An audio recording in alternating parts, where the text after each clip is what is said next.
Hello guys. Hello guys. Ayan. Kami po ay nag-harvest po ng piyas. No? Gagawa tayo ng binagoong piyas. Yun ho yung panindat. Marami ho tayong order. So yun po muna ngayon. Bye. Hi. Ayan guys. So ngayon papunta kami sa Pasita. harvestan natin ng piyas. No? Ayan. Sa kainitan po ng tanghaling tapat kami po ay naglalakad. As you can see. Province. Buhay probinsya. Ayan guys, kung nakikita po ninyo, nag-harvest po kami ng piyas. Ang dami. So ayan guys. See you later. Ayan na, tapos na po kami Aray ko. Sa gitna. Ito. Oh. Sa gitna. Itaas-taas mo. Ayan. Sakit. Na po. Tapos na kami mag-harvest. So, pauwi na po kami. So, see you later. Sabi ng nanay ko, kapag may tiyaga ka, may nilaga ka.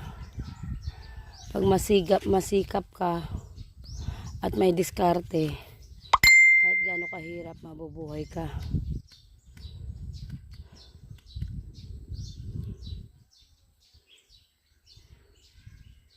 Ayan na guys, hindi pa kami nakakauwi. Hindi pa ho namin na-harvest lahat. Kasi puno na yung lalagyan namin. Baka di na ho kami makauwi sa pagod. Ayan. So kung napapansin nyo guys, yung pa ho kalayo ang lalakarin namin. Hindi pa ho dyan sa dulo niya, hindi pa ho dyan ng bahay. Pag ganun pa ho. So mamaya na ulit. Ayan guys, so naghuhugas na po siya ng mga botelya. At yung aking baby boy, hi nga ikaw na. Hi. Siya po yung tagalinis naman. Andiyan ka naman sa may initan? Dito ka naman sa gilid. Yan, nililinisan na po niya ang piyas. No? So ayan na po lahat yung harvest namin. So konting sipag lang.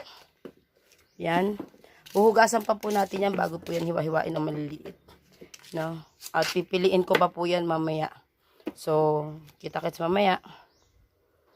At you can see po, ito na po yung ating label. So, gugupitin ko na. At ididikit po natin yan doon sa ating mga paninda. No? Yung ating mga botelya. So, gugupit-gupitin ko lang po yan. So, this is for now. Hintayin nyo po ang aking part 2. So, ayan po muna na. So, kita-kita po tayo sa ating part 2 po na ating binagoong